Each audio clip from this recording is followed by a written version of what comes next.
Here we are, episode 6 of the Without a Cue podcast, a very special Valentine's Day edition. It's your boy Soy Sauce Sports in the building with me, as always.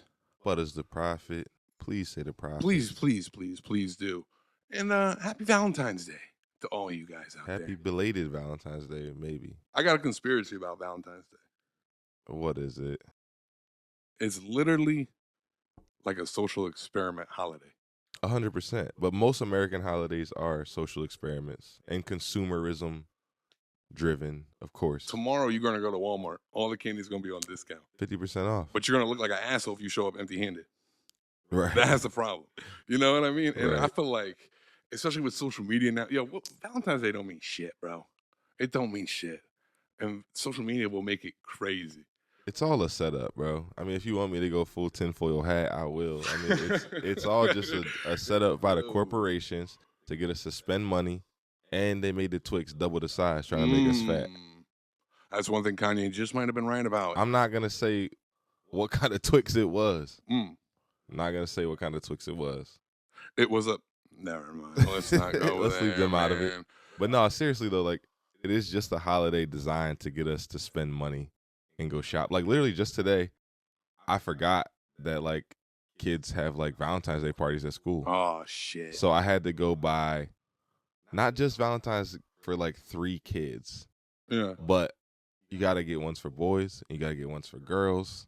What? And they want lollipops, and I'm just like, when does it stop? Who's hosting this? First of all, that's what I want to know. First of all, before we get back to holidays, while we're on the topic of schools always want you to do some shit. That's one thing I noticed. Bro, they want the fucking teachers to buy the pencils and shit. No, fuck the teachers, because they get a never mind. Well, they get summers off. No. We'll leave them out of it. Pay teachers more. Yeah. Pay teachers more. Yep. But teachers be always sending home letters for events that they want me to participate in as a parent.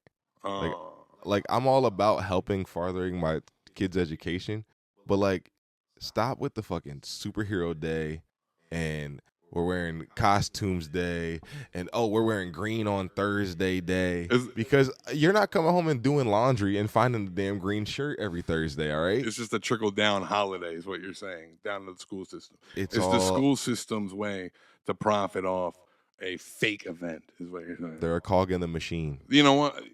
Now I think about it, we only had like one of those back then. It was like Green Eggs and Ham Day. Dr. Seuss. You know what I mean? Day. Dr. Seuss Day. Wear a hat to school day. Yeah. Shit that was easy. Shit that like you got a hat laying around the crib. Right. You know what I mean? But you don't like got to go through all the shirts with spaghetti stains on them trying to find the right color for the damn day that they're trying to wear. Like Fact. And you know what? Valentine's Day used to mean a lot more because I think the NBA All-Star games used to mean a lot more. Not even All-Star game, All-Star weekend. Valentine's Day is trash because All-Star Weekend is trash, is what you're saying. The ratings are down overall, right, from the NBA to the Valentine's Day standpoint. And let's keep it at being like, we're not going to tune into the All-Star game to watch the East versus West. No, that's a fact. We don't care about that no more. They really stopped being real competitive about that. Well, the year Kobe passed, though, they went crazy. That was a good one. It's like they had to, though. They wanted to win bad. They had to. I think the All-Star game hasn't been the main attraction of All-Star Weekend.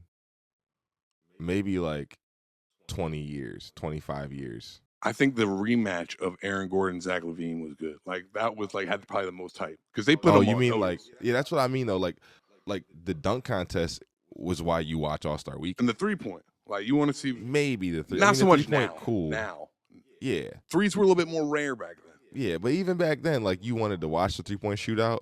But you really wanted to watch the dunk contest. But what you didn't tune in to All-Star Weekend for was the fucking All-Star game. Nobody cares about the All-Star We game. don't. It means absolutely nothing. Like, let's keep it a buck. And you know what pisses me off, bro? Bringing in fucking Mac McClung every fucking year. Like, Mac McClung can't be the biggest name in the fucking dunk contest. I'm sorry, bro. 1 year was cool. I grew up on, like, fucking stacked dunk contests. I'm talking Vince Carter, T-Mac, Jason Richardson, Steve Francis. Kobe was doing the dunk contest. Jordan, of course, that was a little before my time, but the stars used to do the dunk contest. Like, I get Jaylen Brown did the dunk contest last year. And that shit was ass. That nut ass D Brown not looking at the rim, looking at the rim shit. Where's Ja?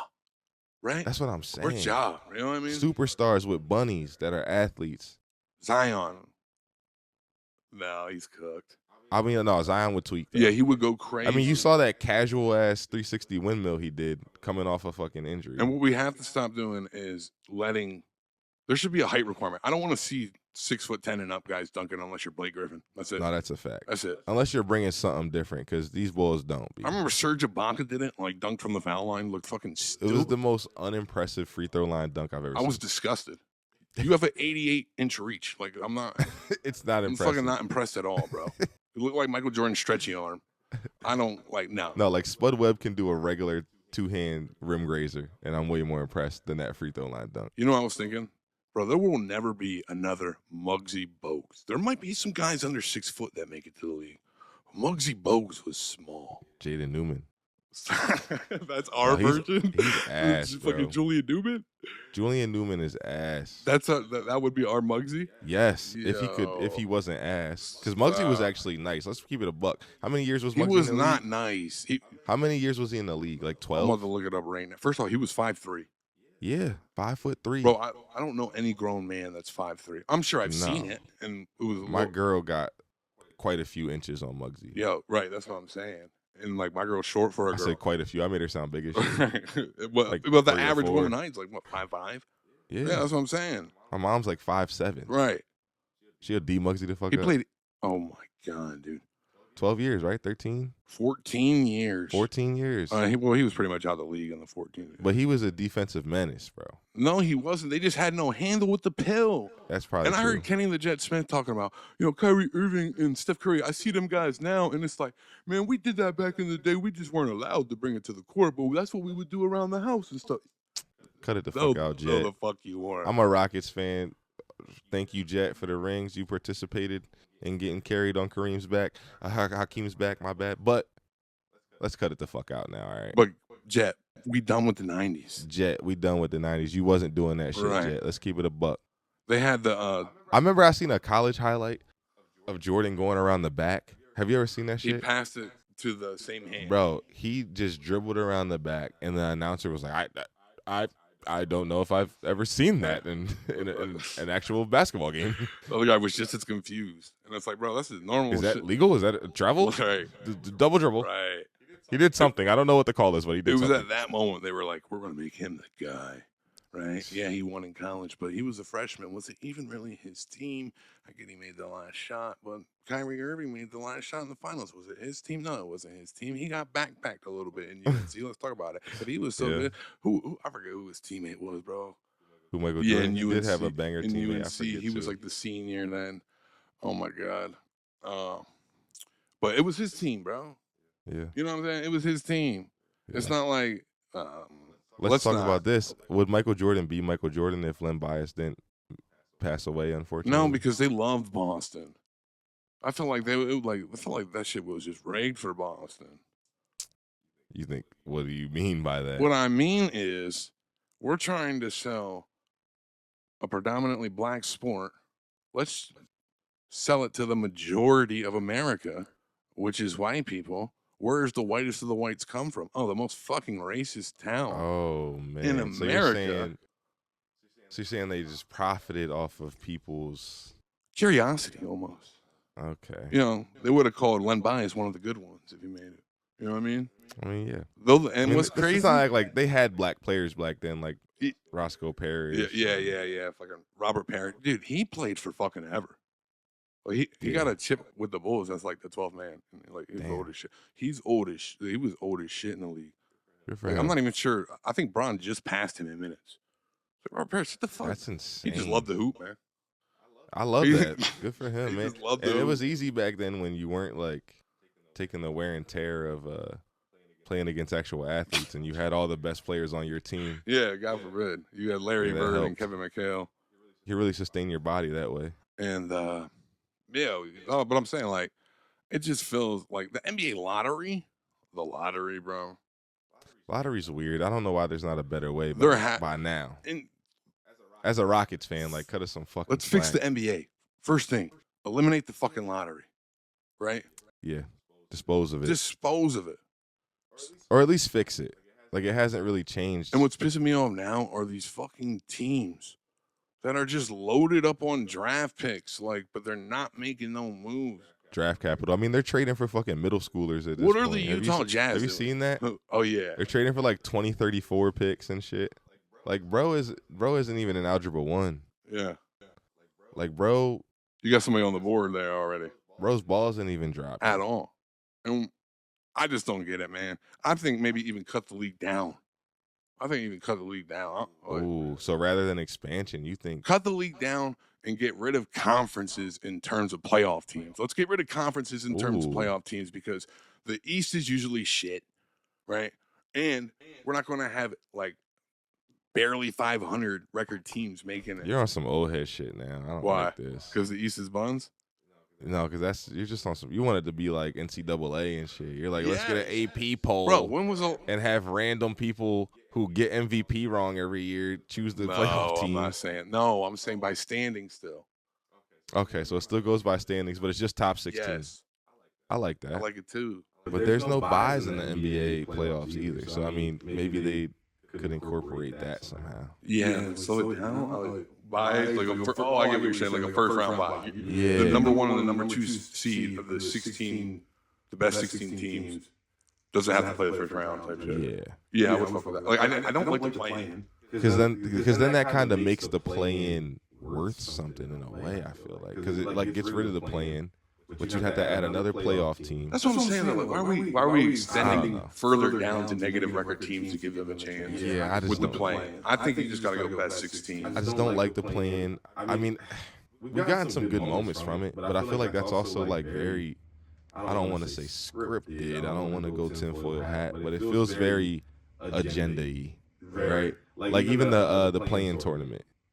You know what I mean? Like it was so criticized the first year, and then that shit turned out to be a banger. Like, we got some good games out of it, but it feels very like, hey, it's this new thing that we're doing. We want people to like it. Did you fuck with the bubble? I fuck with the bubble. Yo, the bubble went crazy. The bubble was hard. Yo, dog, they had TJ Warren out there, averaging like 40.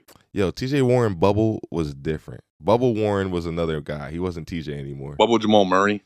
Yeah, we had some bubble alter egos. See, I would go back and forth with the bubble. I was like, was it really that fire, or were we just bored in the house bored type shit? It's a combination. It's definitely a combo. There was definitely nothing going on at the time. That's why, like, I kind of miss COVID for certain aspects of it. The idea of like, okay, people aren't getting sick and shit, but like, we're in the crib, right? It was the beauty of, honestly, like, we were so distant and like disconnected because everybody was in the house away from each other, but we were in a way more connected than we ever were.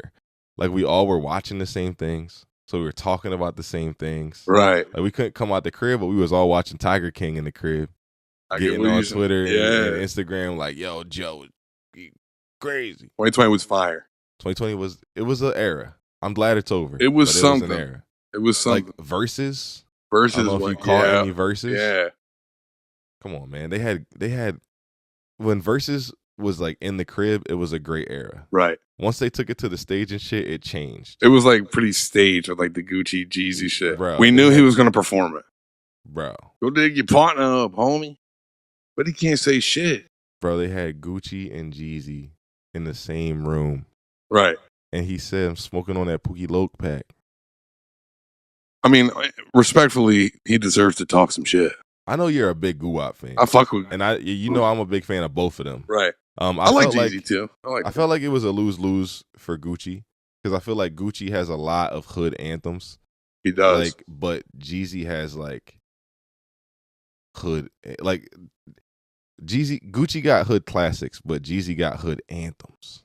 Like I'm right to die. Like Lord knows I stay high, and I love it. Like I listen to Gucci a lot more frequently than I do Jeezy, but when I do listen to Jeezy, I binge Jeezy. You know what I mean? Right. I get what you're saying. And I'm in a Jeezy bag for a couple of days. Sometimes it felt like Jeezy was kind of like a face of like absolutely like BMF and shit, whereas like Gucci was really orchestrating shit. Absolutely. I hear like how Atlanta artists talk about it. I think it was Thug was talking about it. He was like, he had all of us in the room, me, Migos, like all the big Atlanta stars on the come up, and he was like, look, we're not beefing with each other. Like, we're going to get this fucking bread. And like at that point, Gucci was already the most established type shit. But now that I think about it, speaking of BMF, what's going on with 50 Cent, man? What's going on with 50 Cent and Big Meats, bro? Oh man. I feel like I already told you. I think we talked about it last episode. I was talking about I didn't know how it started. Yeah. But then you were breaking it down to me with the picture. He was taking pictures with the ops and shit. I just need to know is a new season coming. That's all I gotta know, 50. I think this is all promo for the new season. It's gotta be, bro. Sure. You know Fab was in BMF. What? Yeah, Fab was affiliated with BMF too. There was like a story of Fab. His bus got pulled over with like 440 pounds of marijuana or some shit like that. Damn. I don't think he was on it. He on some Ricky Williams shit. Yo. Speaking of on Fab, some big meat shit. Like Fab will hop on another motherfucker's verse, right? I mean, not a motherfucker's verse, but no, their beat, and make a remix of it, right? Mm-hmm. He's one of them ones. Like Dave East is like that now too. What do you mean he's one of them ones? Like one of them ones that will. What do you mean one of them that ones? will take on a remix in 2025? Is what you gotta be clarify. You gotta clarify things like that. What, dude? What? We need a new version of Pause for when people for like borderline racist shit. Yeah. Well, I didn't say he's one of the good ones. I'm saying he's one of them ones. It was close. All right, I get what you're saying. I get what you're saying. But continue. Well, he's one of them ones. Like hop on a remix, right? And like really do better than the original person. Yeah, he'll take it over. And that is his song. Like now. Wayne, that when Wayne was doing that, absolutely, it was different. Fab, my favorite rapper. Wayne still is doing it though, but it's with Jello Ball. And stop. And Wayne looks like he's a sneeze away from being absolutely cooked. Stop. He got this one dread, this one specific dread in the front that's just hanging on for dear life. He's a scary looking dude now, man. Y'all motherfuckers wanted him to perform at the Super Bowl. That's fucking crazy. Stop. I'm not gonna take no Wayne slander. Y'all worried about Wayne? I'm worried. I'm not gonna take no Wayne slander. Well, no, he's a goat. But he's going out a little sad.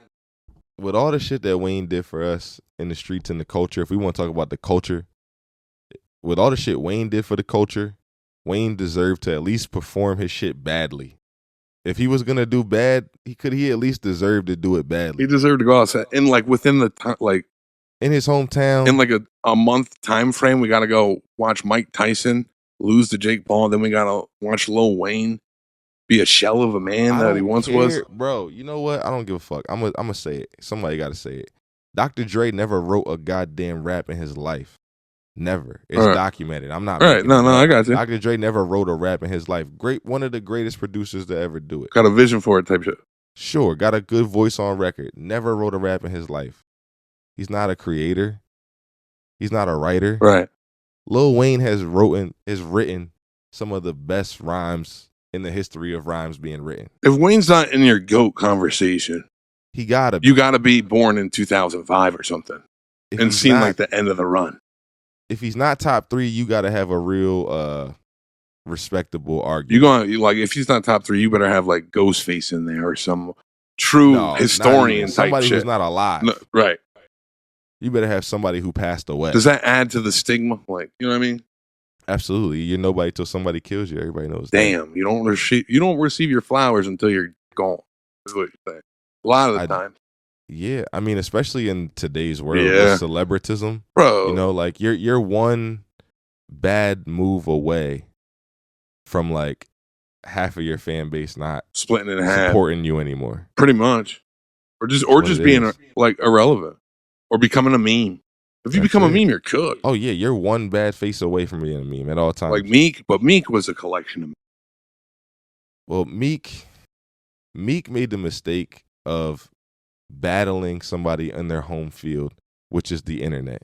Right. Drake lived on the internet. Yeah. So he not only did he see this is where Meek fucked up, and I don't even know how we got here, but I'm glad we're here because this is a great example of how you can fuck up by not thinking, acting before thinking. Right. Not only did he pick a battle with somebody whose home field is the internet, he picked it on the internet.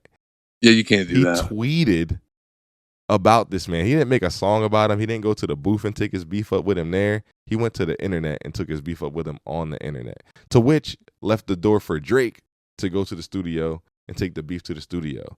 So perception already is like, it's easy for him to now be like, I gave you 4 days. Where you at? I drove here playing AR-AB. It's easy for him to do that because it's like, you just served me up a slide. You open the door for it. You open the door for it. You're pretty much throwing. Like the one dude would say, you're punting on first down. Can I be honest? we don't have to go into it in detail. We can save it for later, but just touching on it because we're talking about the Meek versus Drake thing.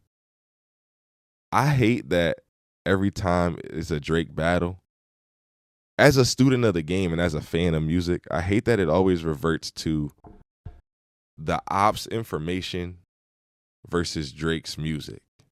Like Drake is always dropping songs and they're dropping gossip. Yeah. Like think about it. Like with like Quentin Miller. My hope for the Kendrick thing was that like it wasn't gonna go to that. Like it was just gonna be like that's all Meet the Grams was. It was all shock value. You know what I mean? I just thought it was gonna be bars versus bars. I'm like, finally we're gonna get to see if like. But the reaction I had of Meet the Grams was crazy. It was crazy. Oh, absolutely. 100%. I remember it was you and someone else in the group chat, and like y'all were both asleep. We're like, yo, this is fucking crazy because Drake just dropped. That shit went nuts. Yeah. Y'all missed both of them. I didn't get a chance to really process. I was like, yo, he went crazy. He went crazy. Yeah, it's funny because like, so when I woke up that morning, and this is wild. Oh man, because this is wild. You know what? All right, listen. We're gonna have the one last Drake versus Kendrick discussion. Okay. All right. The one last. Since we're already on the topic, just the one last time. Okay. When Meet the Grams came out, I woke up in the morning and all I seen all over Instagram was Meet the Grams, Meet the Grams, Meet the Grams. I didn't even know that Family Matters came out. Right. I didn't even know that it came out. That shit.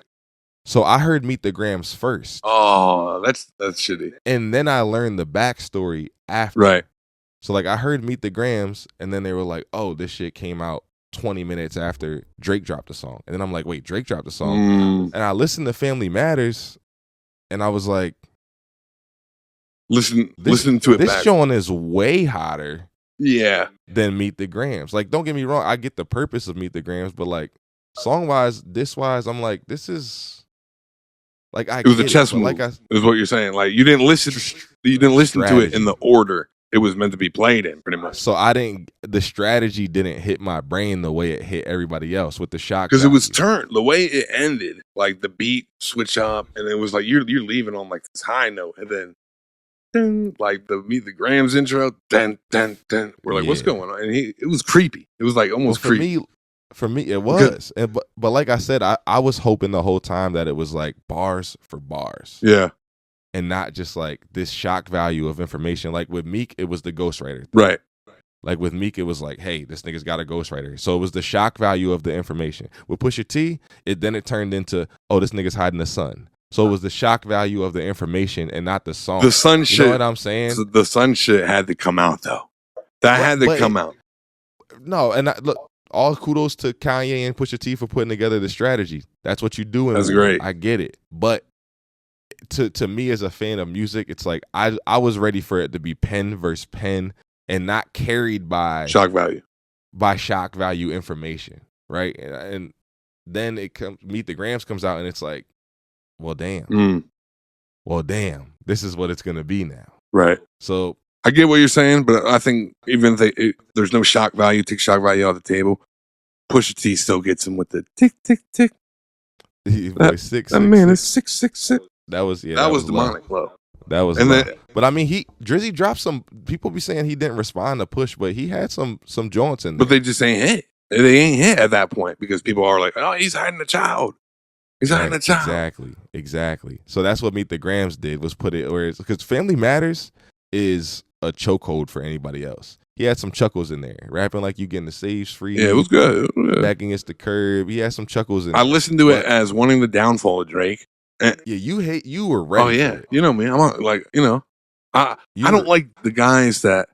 I'll say this: I don't like who the machine likes, and now the machine likes Kendrick, which is interesting enough.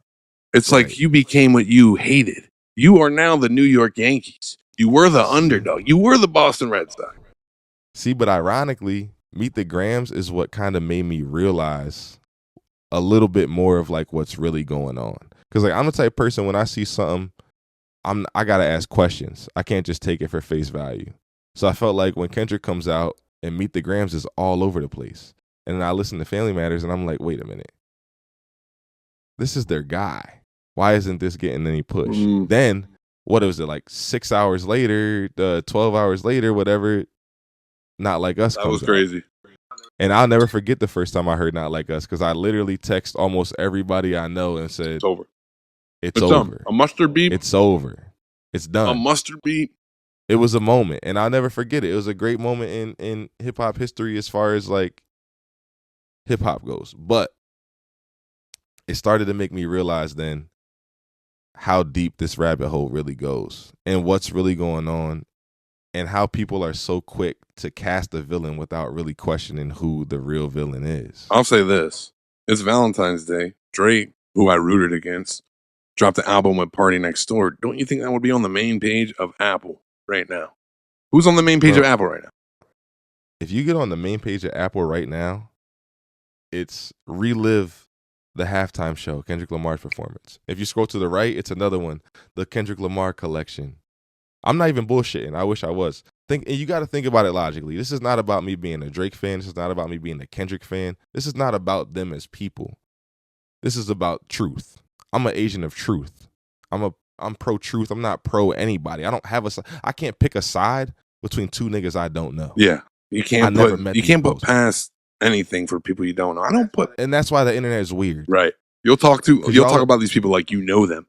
Motherfucker, like the stuff. The way you guys defend Kendrick or Drake, it's like you're talking like you personally know them, and bro, people I know personally, who I thought would never do weird shit or whatever. Next thing you know, you read them in the paper, they're doing weird shit, whatever. Come up weird. It's like, what the fuck? But now you're defending people you'll never meet. You'll never meet. You have no Stop idea. Stop idolizing these fucking celebrities.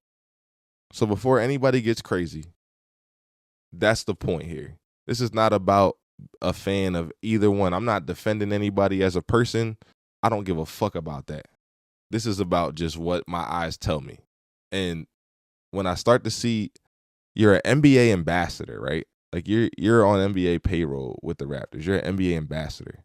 And the NBA is cut into commercial, and it's they not like us. They not like us. When they're cut into commercial, they're playing your anthem of your downfall, but you're on their payroll.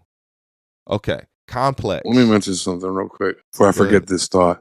Go ahead. After push-ups, when we're waiting for Kendrick to drop, no, it was after Like That. It was after Like That. Mm-hmm. Kanye comes out. Drake has a rich baby daddy named Lucian Grainge. Mm-hmm. What was Lucian Grainge doing at the Grammys? Dapping up Dr. Dre. High-fiving Dr. Dre when Kendrick won the fifth. And that's when I'm starting to become aware. And you know me, I'm not, well, I can appreciate some Drake songs. I love the downfall of Drake. You can attest to this. Right. No one was dickieing more than me. No one was hating on Drake. Right? I was one of them NPCs that was playing, not like us 3-4 times a day. I loved it. That's how you know I know it's bad, and I know it's some truth to it when you're like on board. Because you are the most anti-Drake guy, one of the most anti-Drake guys I know for sure. Why is Kendrick's or Drake's quote unquote rich baby daddy, who's, Drake's been spamming out these albums, getting out of a deal now. Why is he at the Grammys dabbing up Dr. Dre? The guy you guys were fighting against, right? There's some weird shit going on. Why would he be celebrating the downfall of one of his employees? And people are going to say, oh, well, the lawsuit, he's suing them. That lawsuit has nothing to do with this. This is about what happened before Not Like Us. This is about what happened before It's going to be like a scandal about LeBron coming out and the Nike CEO being excited. That's how I see it. No, exactly. You know what I mean? Not only being excited. This would be like a scandal about LeBron coming out, who's their main breadwinner. Think about this. LeBron is Nike's main breadwinner, okay, as far as basketball goes. This would be like LeBron coming out with a crazy scandal, a image-threatening something scandal. we never see. Doomsday scandal coming out about LeBron. And not only Nike being excited about it, but funding it and orchestrating more of it. Well, LeBron, you can still play, though. And every positive thing that LeBron tries to do, they block. Right. All the crisis management he tries to do, they block it. You understand? Like that's what I'm seeing happen. To where it's like Lucian Grainge profits off of this album. UMG He's still under contract with UMG. They profit off of this album. Right. Why would they not promote it? So literally. But it's like, Kendrick, he sent the first shot at Drake. He sent the first shot at Drake on Control too. And why wasn't it getting it pushed then? Because Drake was really raking it then. That's how I'm kind of envisioning it. Now it felt like Floyd versus Pacquiao. That's what the fucking Drake versus Kendrick shit turned out to be for me. Because this could have happened 10 years ago if we wanted it to happen. It's going to happen at the end of a run. I mean, but let's be honest here. Nobody in their right fucking mind who really knows hip hop ever thought that Drake had a chance in a lyrical rap battle with Kendrick Lamar. Nobody ever thought that. I thought strategy on his part would get him a little farther than it got him, but Kendrick demolished him with strategy. Every step along the way, Kendrick won with strategy. Right. All of the things that Kendrick pointed out about Drake were already little internet conspiracy theories that people were already talking about. People already had the image of him being a pedo. People already had the image of him being corny. People already had the image of him being this culture vulture. I made a TikTok video, a compilation of Drake being weird towards, you know what I mean? It actually got flagged and took down, but it wasn't even that crazy. But I'm saying, the culture vulture shit, the talking to young girl shit, the groomer shit, like all that shit was already internet talk, internet chatter. So to bring that all up was strategy in itself. And then the way he played it with the drops, it was no coming back. It was no, because he was never going to win a straight up battle. Drake's only shot was strategy. But we've seen this before, right? Like I said, take the Drake defense shit out of your head. I'm not defending Drake. I'm defending the principle, because Drake has been shaped as this villain in this cause. But when you follow the money, you gotta follow the money a lot of the time. You really find out who's the real villain. I'll say this is what I get out of it. Drake is a fucking weirdo and Kendrick Lamar's a sellout. That's what I got out of this beat. Chill, that's what I got out of the beat. But as much as what? It was always like, oh man, you have the rich baby daddy and you got all these people pushing you and you're part of the machine. Well, the machine don't want to play with Drake no more. You know, I'm done with you. And then you're so mainstream. Let me go win my 5 Grammys and perform at the Super Bowl. That's it. So to summarize, when I say we've seen this before, I say when the machine made Mike as big as they made Mike, and it came time for Mike payback, what did they do? Ask yourself what Mike would do. Easily they turned him against him. When Bill Cosby was ready to put in a deal for NBC, what did they do? And I'm not saying that these people are innocent. That's not what I'm saying. What I'm saying is if these people were one of them on their side, and they were the ones that are making the Diddies and making the Cosbys and making the Drakes and making the Weinsteins and protecting the Weinsteins and protecting the MJs because they're one of them, when they're not one of them, they're expendable. And now they have to be made an example of, because when Mike was the biggest thing on the planet, and if he would have bought Sony, the music industry is not going broke if Drake goes independent. It's not about short-term money. It's about the repercussions for artists if Drake, who happens to be the person being made an example of, if he wins this war, the people who benefit from his win is not Kendrick Lamar. It's the people who have been financially enslaving artists for decades. Yeah, it's fucked. And have been creating the Diddies and protecting the Diddies. And whoever the fuck y'all internet scapegoat wants to be for the evil shit, I promise you that the people who stay in power from Drake's demise, the people who stay in power are the people who have been in control is what you're saying. In control the whole time, who have been making this happen. So if Drake is everything you think he is,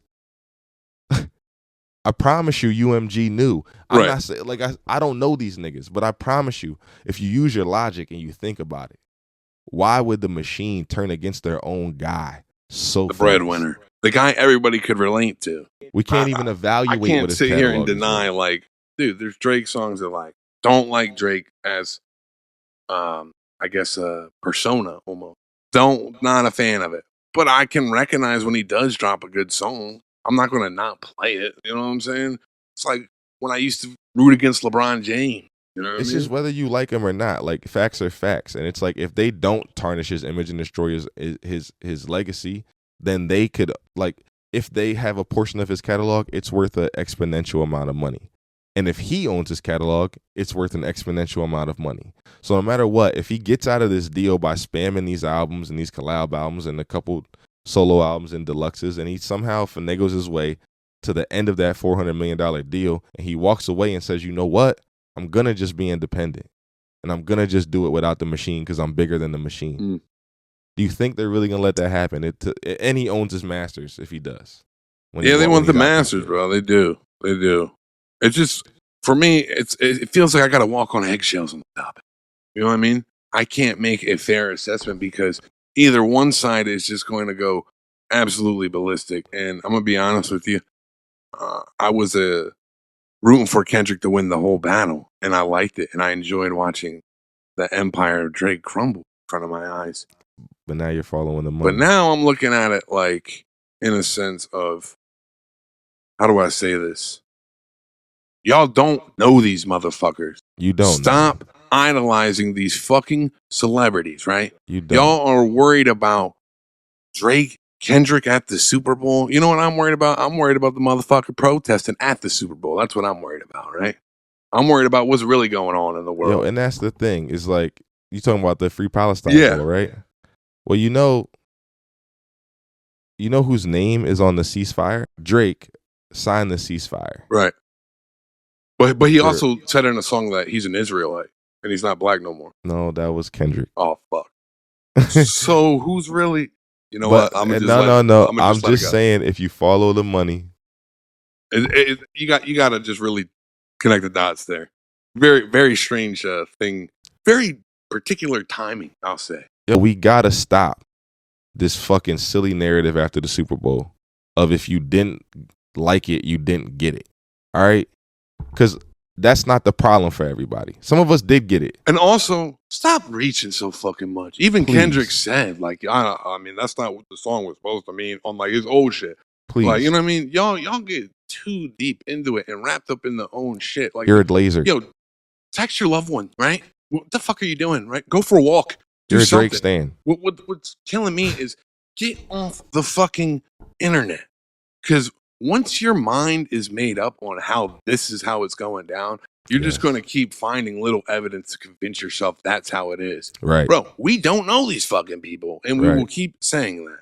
No, but dead ass, I say all that to say, I'm not the one who needed to get the fucking message.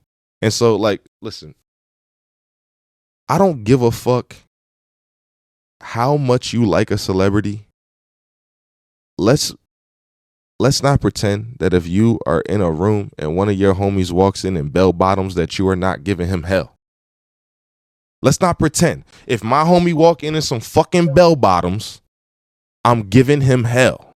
Y'all know damn well. Young Thug put a fucking dress on the album cover, and my homie was trying to convince me that it was fire. I said, bro, if I walked in some samurai ruffles with a fucking hat on like that, you would not think it was fire. But you would be calling me Raiden, tranny Raiden, and all types of crazy shit. You know who died for that to happen? The bass god. I'm not even being funny. Shout out to the bass god. He paved the way for shitty rappers, right? For meme rappers. For all these new motherfuckers you hear, right? Lil Pump, Lil whatever, like, you know what I mean? Meme rappers. You're gonna hear them, and the dressing like a female, the feminine shit, the pretty shit. It's just went on Sports Center with, like, you remember that lay he had on? Yeah. And back then there wasn't this heavy cancel culture factor involved, so he was getting called some wild shit. Oh, bro, I'm saying that's why he dropped the album. I'm gay. Like, I'm gonna throw it in your face now. People have such selective outrage, and they'll just defend celebrities for shit that, like, they can't even stand on or justify why they're standing on it, other than the fact that that's a celebrity and I like them. I made a video talk about Serena's nut ass crip walk because that shit was stiff and it was ashy and it was dusty and it just wasn't a good crip walk. 3 out of 10. I'm sorry. And then they told me, this lady come in and talk about, well, if you use this app to go to her page, you could see that she practiced for weeks. I said, that's not helping her case. Damn, that actually makes it worse. Yeah, I said, if she practiced for a week, why the fuck she come with that?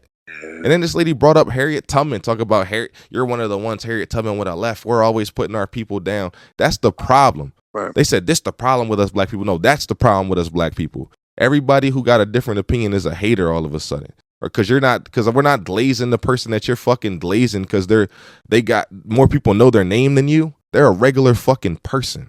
All right? Serena Williams lives in a 1,000,000-acre fucking mansion. When she walks outside in the morning, she don't got to worry about what color she put on. So why is she crip walking on TV? I don't care if she's from Compton. I don't give a fuck about none of that. My point is, why are you sticking up for shit? Why are you bringing Harriet Tubman into an argument about crip walking?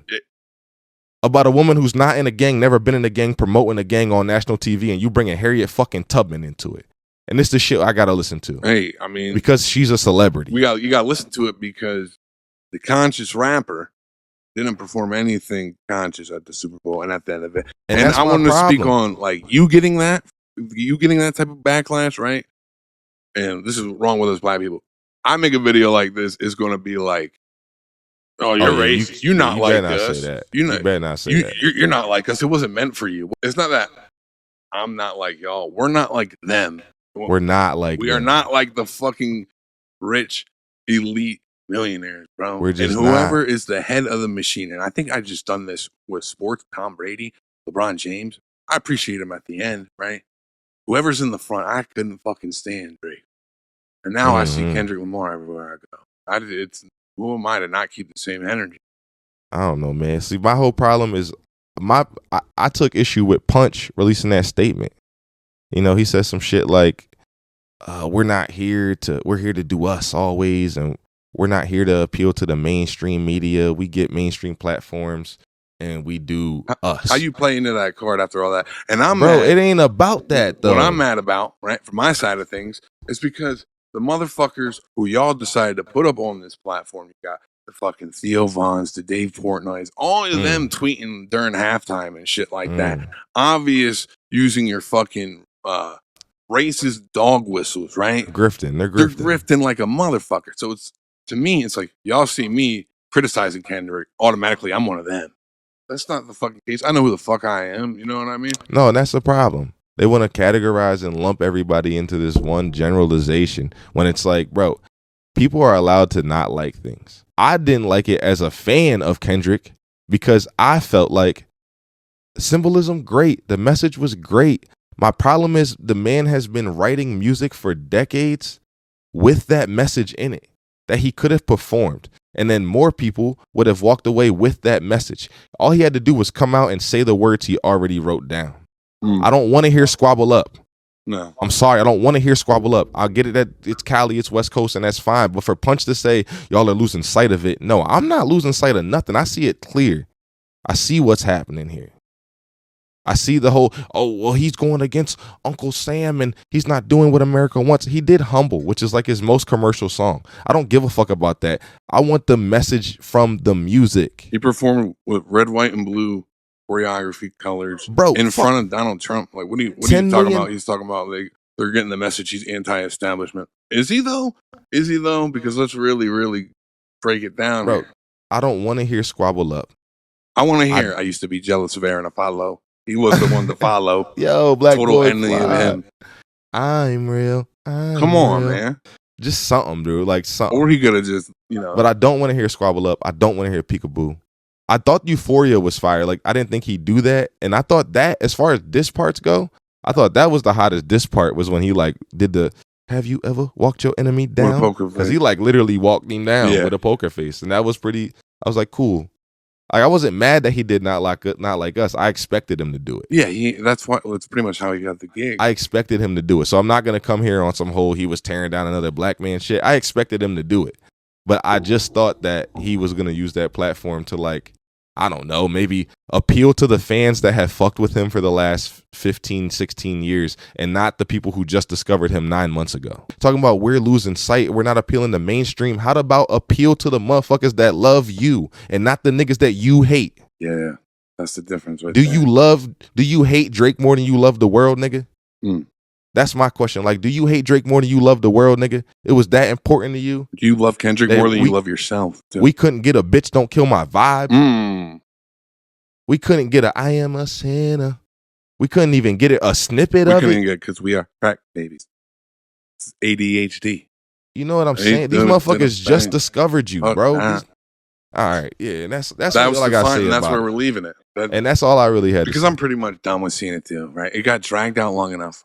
Everyone got fucking content fatigue of it. right? It's like, yeah, by the time we started the pod, I was done talking about it. And it's like game over, Super Bowl over. Then Drake drops, and you know it's bad, like you said, when a motherfucker like me who loved, I fucking can't stand Drake. Corny as shit. Like, I'm gonna keep it a bean. But I don't feel like he's no longer the bad guy.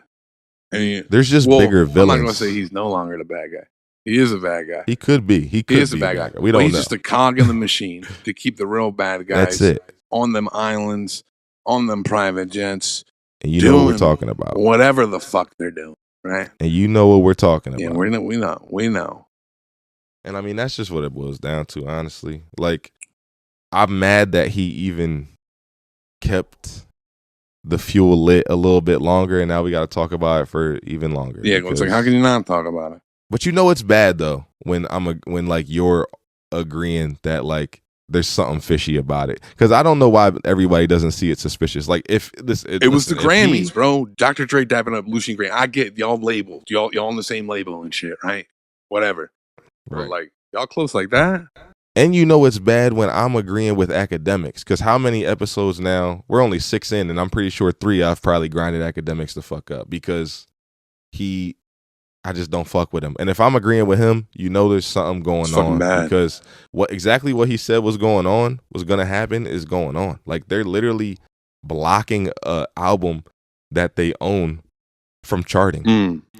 To prove a point and make an example, because y'all might still, after all this that we just ranted about, maybe we didn't make it clear, but like, there's some weird shit going on. There's bigger villains, that stand to benefit from the demise of Drake than Drake himself. Absolutely. And that's just where we gotta end it on that topic and put it in a fucking hole and throw dirt on top of it. Leave it in the Super Bowl, and we'll see what happens, because that joint that Drake did have. Speaking on the beef wasn't a bad song. Yeah, I fucked with it. I saw a lot of people. The people who hated it were gonna hate it anyway. One song, "Give Me a Hug." Yeah. I thought it was a good play on just admitting, like, yeah, I'm the corny guy, but I get the fucking club rocking, and that's whatever. Yeah, I didn't even really listen to it. Like, Party Next Door, like his sound was cool back when I was younger and shit. But it's like, bro, I'm trying to get shit done around the crib right now. I need some upbeat. Yeah. I need the no phase Drake to come out. Right. I feel that. I definitely prefer, you know, that persona, shit. Right? That like egotistic. Because let's be real, other than Hove, I can't think of another rapper that brags as good as Drake. Like when he gives you that braggadocio, feeling yourself kind of shit. And those are two of the people that can though, like really gotta bag themselves, and you believe it. Yeah, and it's like, oh shit. A lot of people can say it, but them two people were saying that Jay-Z was never the hottest rapper at any, like, for 1 year. They were never saying he was the hottest rapper for that year. Like, you know what I'm saying? And then Bull went through the list, but he started saying some weird shit. Like, I mean, that's all subjective and debatable. It's very subjective. But let me ask this: like, was Tom Brady the best quarterback in the NFL every year? No. Fuck no. Even when he won Super Bowls, you know what I mean? Right. Even 28-3, I don't think he was first team All Pro that year. You know what I'm saying? It's like when you wrap it up and put the bow on it. That's when you judge the legacy, the longevity. He is the longevity, and to think that he dropped Reasonable Doubt at age 29. That's what makes it crazy. That's what makes it crazy. He was almost 30 when he came in the game, and then he still got like fucking 17 studio albums or something like that. On some Brandon Weed and shit. I mean, a couple of them crazy. Some R. Kelly collabs and Linkin Park collab, but he also Bo Nix shit, old as fuck, when he came into the league. Bo Nix like playing 5, dude. He said he's Hove's an 8th year T. Yeah, like, dude, cut that shit the fuck out. That's the problem, man. By the rookie deal, and they're 30, right? Yeah, I don't like that. How much more are you gonna get done with it? COVID changed. Man, bring him in at fucking 20 and let him sit on the bench for a year. And that's the problem I'm seeing now in the NFL, bro. Mm-hmm. When I look at it, it's like, you draft these fucking kids. First of all, y'all reaching on the picks. Just because you need a quarterback, you're going to take the best quarterback prospect, when in reality, if it was a better class, he falls to the 3rd, 4th round. Whatever happened to, like, what the Packers do with Jordan Love? You got to do shit like that. Because when I started watching football, motherfucker sat. Yeah. I mean, look at Patty. Patty wouldn't be where he is, I don't think, without sitting in That's here. Andy shit. Aaron Rodgers. Tom Brady. I actually ranked the last 5 years with this upcoming draft because I'm intrigued, man. And from 2020 to 2024 draft class, right? Mm-hmm. So at number 5, I got 2022. Terrible. Best quarterback, Brock Purdy. last pick of the draft. Oh my God. Second best quarterback, Kenny Pickett. Third best quarterback. Was he the top QB drafted that year? This is what I was getting at when, we need a quarterback. Let's just take our guy in the first round, even though he probably would have fell to the third or fourth, to be honest. You know, like Malik Willis was in that draft class, and he fell.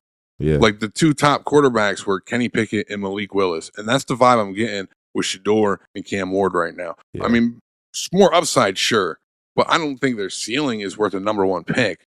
The way I'm you're gonna take the lesser of two evils because you need to fill the position, right? And it's the most valuable position. Yeah.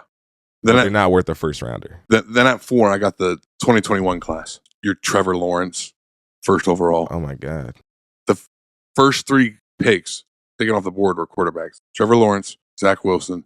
Trey Lance was in there? Yeah, the Niners traded up. The Niners traded away some shit to get Trey Lance. And no one traded him away for a third? Yeah. Yeah, they traded all the way up for they gave away like a Bryce Young type of trade. We'll give you our first next year.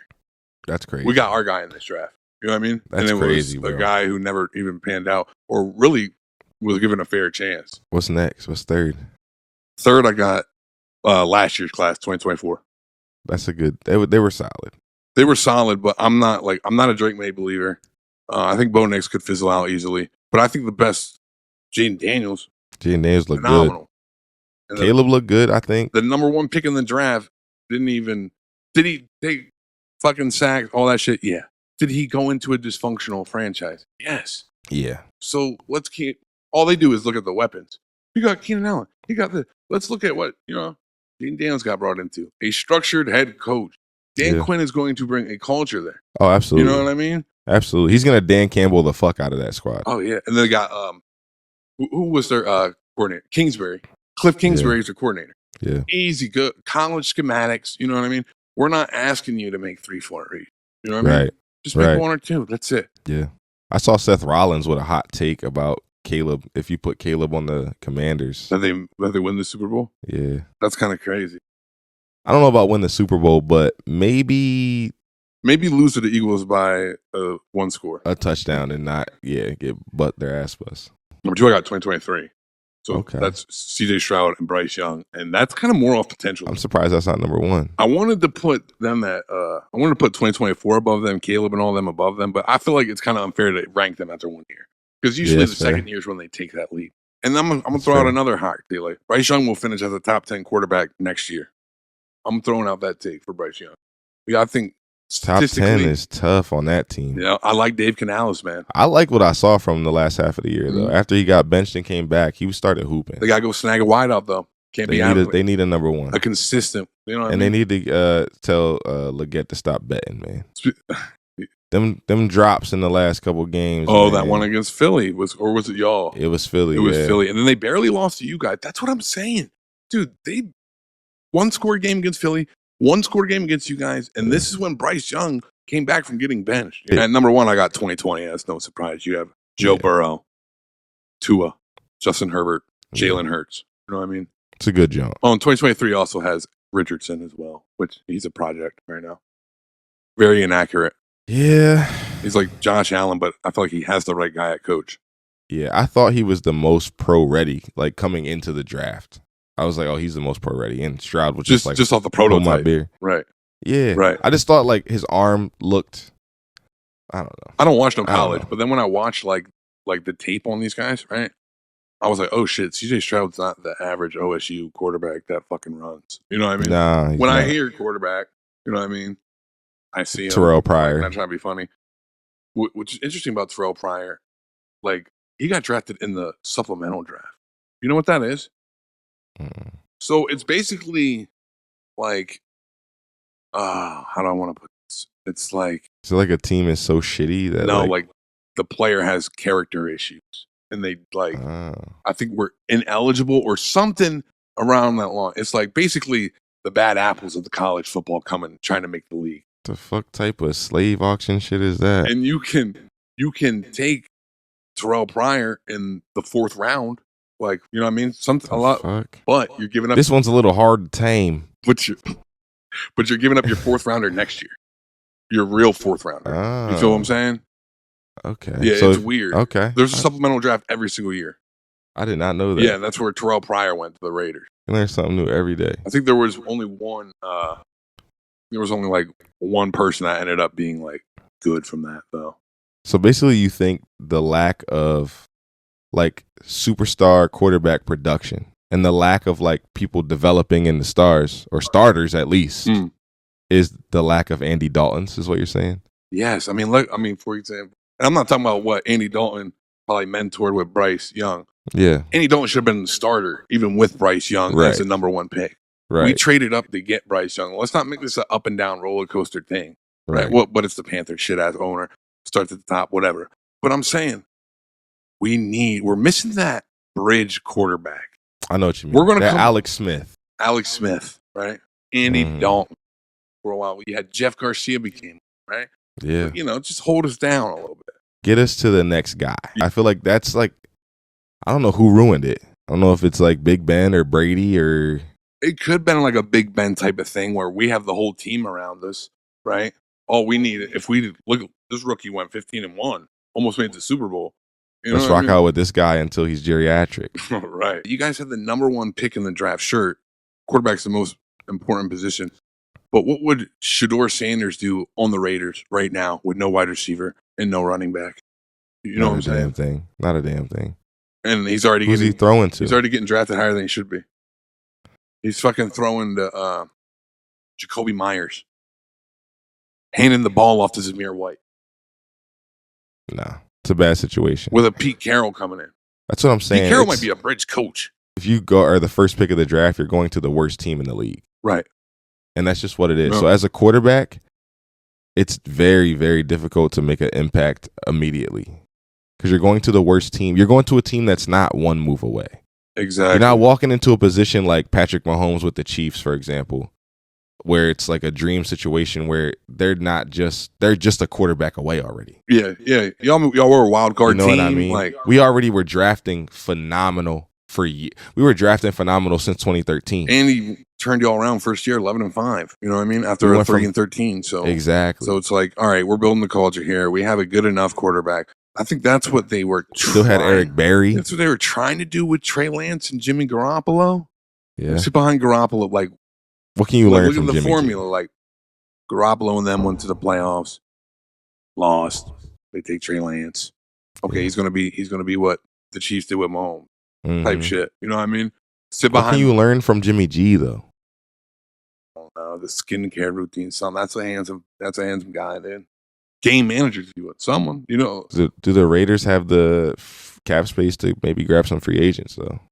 I don't want to see it. I'm an AFC West fan. I would assume probably, but then you think about teams like the Saints who have the worst amount of fucking cap space in their ass. Remember how everybody was talking about the Saints after 2 weeks? Yeah, because Derek Carr played back-to-back good games. Right. And it's like, never happened before. Right. It's like, wait a minute. Oh my God. He's back. Mm-hmm. He's a bum. He is a bum. He's always been a bum. He's Patty's firstborn son. I used to stick up for him because I'm like, yo, he never had a top even 20 defense before. But now he came to the Saints, bum. And I will say this. His brother's even worse. Because I remember, and I keep receipts on motherfuckers, David Carr. When Marcus Mariota signed to the Eagles to be a backup, he said that he should start over Jalen Hurts. I'm not a huge advocate for Jalen Hurts, right? I got him barely outside my top 10 of current active quarterbacks. He's a winner, and I think that's his best trait right now. It's not the arm strength. I can give him credit for winning football games. You know what I mean? But Marcus Mariota is fucking nasty work. Yeah, you got him over Mariota. Yeah, by about 20 spots. You know what I mean, though? Like, come on now, bro. Jalen, it was when he just came off the losing the Super Bowl the first time. And he's talking about, you put Marcus Mariota in there. So I'm not going to say David Carr, you were fucking trash, bro. Buns. Didn't he have Andre Johnson, too? He might have just missed him. He was like the first Texans quarterback. That's the only reason I remember him. Like, you know what I mean? Yeah. It's fucking buns. It's like the only reason we remember Dan Orlovsky for running out the back of the end zone. Damn, chill. I like Dano as an analyst. Though. I don't mind Dan as an analyst because he can come back and correct himself when he's wrong. Yeah, he's a logical thinker. That's like the funny thing about I started like the sports content shit, bro, and it's like people will come back. It's like they'll favorite my video, come back and save it, and be like, "Yeah, you were wrong about my favorite." Grind your take up. But here's what I think about that, bro. I'm not afraid to be wrong if I'm providing the context on why I think somebody's going to play or be a certain way. Right. So I have no problem ever admitting, okay, I was wrong. So let me say that I was wrong about the Thompson twins in the NBA. I had very much skeptical shit to say about it. I'll personally take that apology. I know motherfuckers from that draft class and shit. Like, yeah. You know what I mean? That fizzled out kind of quick. Why does Aaron Holiday keep getting chance after chance? Is it nepotism? It might be nepotism. On some Bronny shit. It might be on some Bronny shit. No, it's not on some Bronny shit because there's a third brother too. Oh, maybe it's Justin and Aaron. Justin, Aaron, Drew, yeah. Man, I'm about to be on some Donald Sterling shit. Because I feel like, why weren't you measuring his wingspan? You didn't see his cone drill before you made that take? No, I've seen him shooting fucking 18% from deep in today's game. He's not a shooter, man, but he can develop into one. Right. Blake Griffin was never a fucking shooter. And then he got that one injury. He got Jason Kidd's shooting coach, and he came back smacking threes. Bro, a lot of people. Joel Embiid didn't come in like that. Dude, Brook Lopez was a traditional center. Yeah. Look at his attempts to his first 5 years. He has now made more threes than Larry Bird. Yeah, his shit's wet. Ben Simmons get in the fucking gym. No. By the way, I've seen Ben Simmons debut for the Clippers. Hey, LeBron. We're all good. We're all good. Yeah, speaking of content creators being wrong, I think there is something that you relish as a just fan of the sport, watching people be wrong about teams that you root for. Oh, yeah. There is something you take joy in about that. Yeah. Oh, I do. I'll do it too, though. I mean, but even moronic shit, like you said, it's all about being able to stand on your take. If you have analytical reasoning behind it, then you should confidently spew it. That's why I talk so much shit, because I can stand on it. You can build a case. I can stand on it. Whatever. I'm not just saying it because it's the thing to believe or it's trendy or whatever. Like, and I'll take out like a personal feelings about a player, like how when evaluated. Like, I don't like.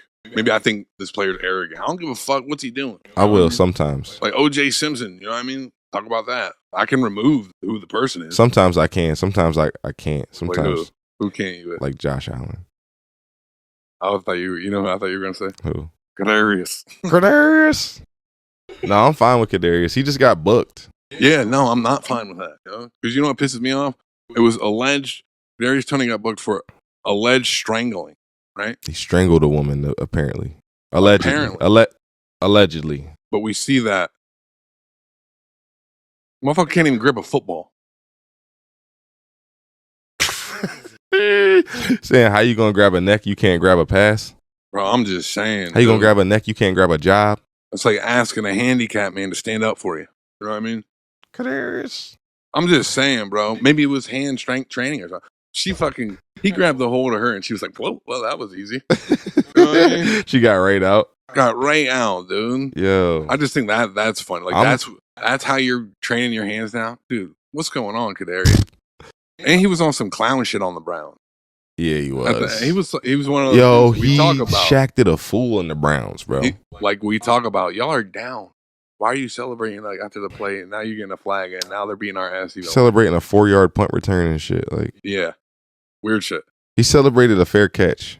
Like, bro, you're on waivers. I'm not even exaggerating. He celebrated a fair catch. I think it was against the Steelers, if I'm not mistaken. Get him the fuck out of here, man. Yeah, get Kadarius. I'm just glad he's not a Chief anymore. We don't need that in our locker room. No, we got enough problems. Leave him where the fuck he's at. The way we left the Super Bowl shit in New Orleans. But one thing that did come out of New Orleans is Pat Mahomes' dad. Did you see him getting ready to fight former MLB pitcher John Rocker? What do you mean he's getting ready to fight him? Did you see the video? No. Okay.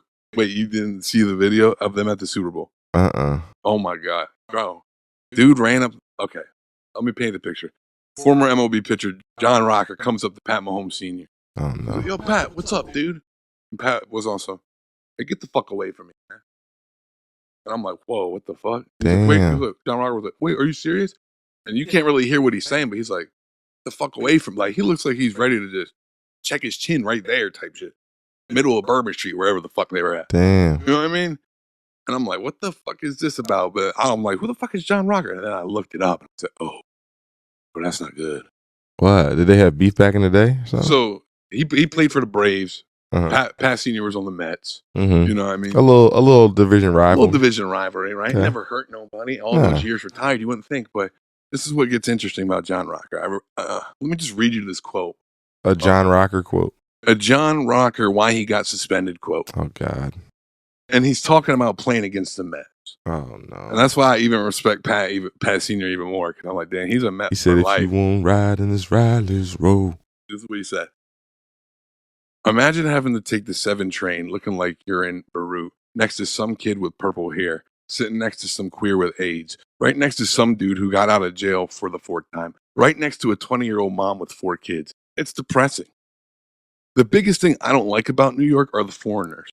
Rocker said in the Sports Illustrated interview, you can walk an entire block in Times Square, not hear anybody speaking English. Asians and Koreans and Vietnamese and Indians and Russians and Spanish people and everything up there. Yo. How the hell did they get into this country? Yo. What year was this quote? 1999, 2000 season? Jesus Christ, Johnny boy. My man came at Just say everybody but non-white. Who do you wanna offend? Yes. Right. Pretty much. Just say who you hate. Yes. Non-Caucasus, non-white male. Just say that. Just sum it up. He's non-straight white male. Just say that. You know what I'm saying? For him to come in bodying everyone.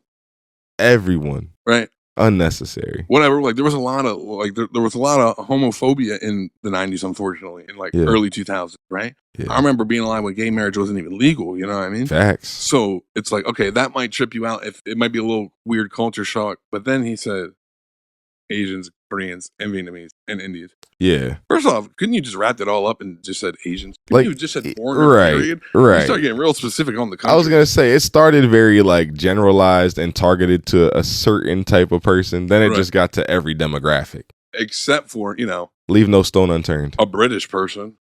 Yeah, they're fine. Yeah. I'm sure they got here the right way. So you'll allow beans on toast? You know what I'm saying? Hey, yo. Because your pigment is the same. I hope Pat knocks him the fuck out. He looks like a little steroid user too, right? He's a little bulky. Yeah, he looks bulky. So the reason, and so it's interesting, you got a racist steroid former pitcher versus Pat Mahomes Sr., who we all know is pretty much, I'm not going to say a loose cannon, but he had that Super Bowl anger in him too. Yeah. He was like, my son just did, don't come over here and say no dumb shit. Yeah, I'll put you the fuck down. Right. But I think how Pat can get over is, I think because they're going to box now. Oh, they're about to have a boxing match? Yeah, rough and rowdy. Who doesn't love bringing former racists in the sports world to the light more than Dave Portnoy? To fight a black person. Shout out to John Gruden, man. Right? All those motherfuckers. I think that's a great idea, honestly, though. To just let them go. Just have racist people compete against black people in all types of sports. Fuck it, let them. Kind of the same way I said with the WNBA players playing misogynists. Right. Why don't we just have a fucking web show where just get it out the way? Yeah, racist people just come, prove yourself, prove you're the superior race. I think in Portnoy's mind, he sees a jacked up dude in the video, looking way bigger, and he thinks he's got a champion. He's seen Pat Mahomes' dad in the news, seen him smoking with Joe Burrow, all that shit. So he's looking at Pat Mahomes Sr. like a crackhead, and he's looking at this dude. I'm like, oh, he would kick his ass. He thinks he's got a champion for white America. Yes. Is what you're saying. That's exactly what. Racist white America. Damn. Nothing like a good old Boston sports reporter like Dave Portnoy, man. Yeah, we all know what Portnoy's about, man. Weird shit. We all know how he got to where he is. Very strange guy. I mean, I don't put him in any different boat than the rest of these motherfuckers who... He's so anti-establishment, though. Promote a lot of shit that's detrimental to the culture and the people, but then they benefit from it behind the scenes. It's like you said, anti-establishment, but then reaping all the same benefits of the establishment. He's anti-establishment, but let me get the president on my podcast. It's not anti-establishment. When you become a mercenary for the establishment, your motives are irrelevant. Right. Is what it boils down to. Like your motives, it's like I gave this analogy to my homie, right? Because he watched the last pod and he was hitting me up and was like, oh man, you sound like a Drake stan. And I'm like, no, I'm not. I don't know these niggas. I'm not in OVO. I'm not in TDE. None of these niggas pay my bills. I don't give a fuck about them. I'm like, I'm just a student of the game. I love hip hop. I've studied hip hop my whole life. And I'm thinking logically. That's how you perceive it. I'm thinking logically. And you like Kendrick too, so it's I love Kendrick. I mean, it is what it is. I'm gonna stand on what I say and say I don't fucking like Drake. But it's like I told him, bro, because he's like, Kendrick just in a battle, he don't care about none of that shit that the establishment doing. And I said, bro, let me ask you a question. If you have to get to Florida, and you have to drive to Florida, but the only car you can get and the only transportation you can get is a car full of mass shooters that that once they get to Florida, their plan is to kill everyone. You have a car full of mass shooters. It's your only transportation. You have to drive them there. But you just have to get to Florida. And it's very important that you get to Florida. Your motive is getting to Florida.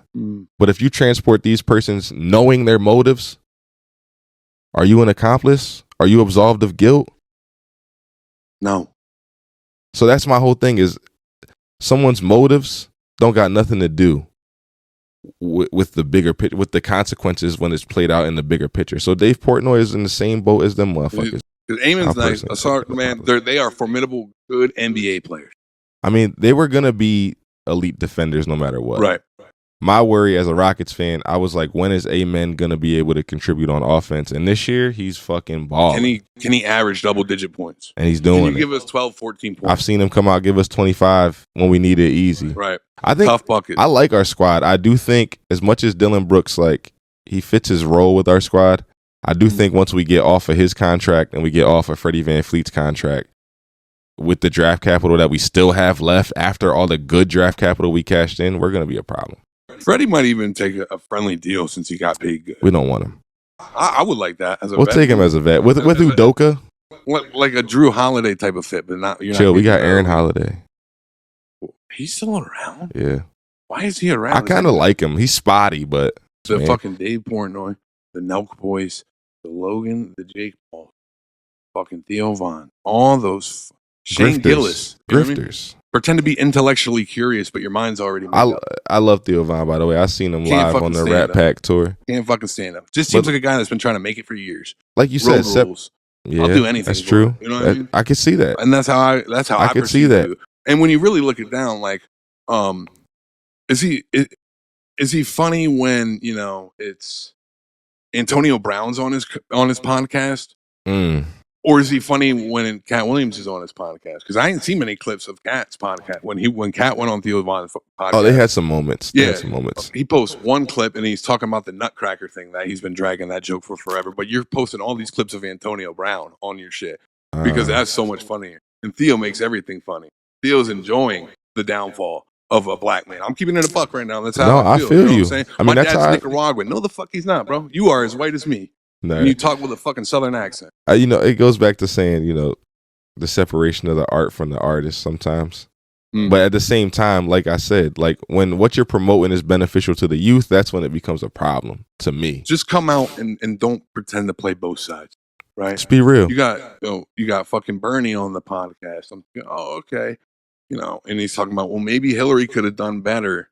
But then when Trump's on there, he's acting like that dumb, silly character. Like, I mean, I felt the same. I feel you. Felt like the same with Joe Rogan, where he like had Trump on the pod, and then he kept playing this card afterwards. Like Kamala's team could have came on, but they didn't want to. Yeah, they kept switching the dates and bro, you are a UFC commentator, Joe. I don't care that. Yeah, I expected you to be a Republican. You know what I'm saying? Let's keep it a buck. Don't grift and play these both sides game, bro. Just come out and be how you are. But it goes both ways too, bro. Like drink champs, fuck with drink champs, Noriega, right. They had Lamar Odom on that joint one time, and like, I could tell that like Nori realized that like they should just stop. Like I've realized there was a moment where I looked in his face and like you could see like he was like, damn, we're drawing. So he would try to do positive shit, like we're here for you, like we love you. Was Lamar drinking? Yeah. Oh no, that's fucking terrible. Wild, right, dude? Exploitation. This motherfucker was like hooked up like to life support from like drugs. Recovery, bro. He was smoking, drinking, and it's like let's promote lifting each other up. People will be outraged at Theo Vaughn for shit like that, of being like, oh, he's just like exploiting Antonio Brown, like Antonio don't even get it. But it's like, bro, we do it to our own people sometimes too. Right. Exploitation don't have a skin color. I get it. You know what I mean? I get it. I can't see it from that angle. Like, you know what I'm saying? Like, I get it. And then who would I be to say to call out a black person like you're not doing. You know what I'm saying? So what I can do, I can call out Theo Von though, and be like, I think it's fucking weird to me that your funniest clips come from when Antonio Brown's on the pod, but an intellectually smart mind and fucking hilarious person like Cat Williams comes on your pod. You ain't got one fucking funny thing to say. They did have some good moments, but I definitely thought it was more serious. Like Cat showed up more like more serious. I think he just knows the vibe. Yeah, like I think he showed up like more as like a fan of Theo and just wanting to have a conversation. Right. So he was like dropping a lot of insightful shit and a lot of knowledge, and they had some funny moments though. But it's just not a fan of it.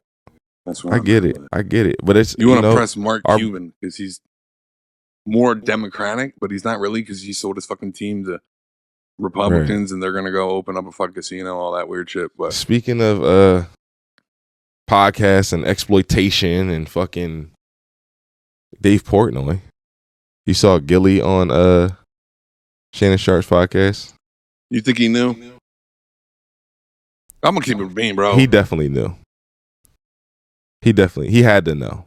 It was like almost so bad act, and it's like the way I'm looking at it.